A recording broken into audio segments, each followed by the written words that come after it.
অতএব যীশু যাহাকে প্রেম করিতেন সেই শিষ্য পিতরকে বলিলেন, উনি প্রভু।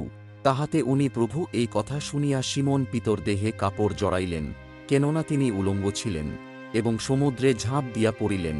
কিন্তু অন্য শিষ্যেরা মাছে পূর্ণ জাল টানিতে টানিতে ছোট নৌকাতে করিয়া আসিলেন, কেননা তাহারা স্থল হইতে দূরে ছিলেন না। অনুমান 200 হস্ত অন্তর ছিলেন।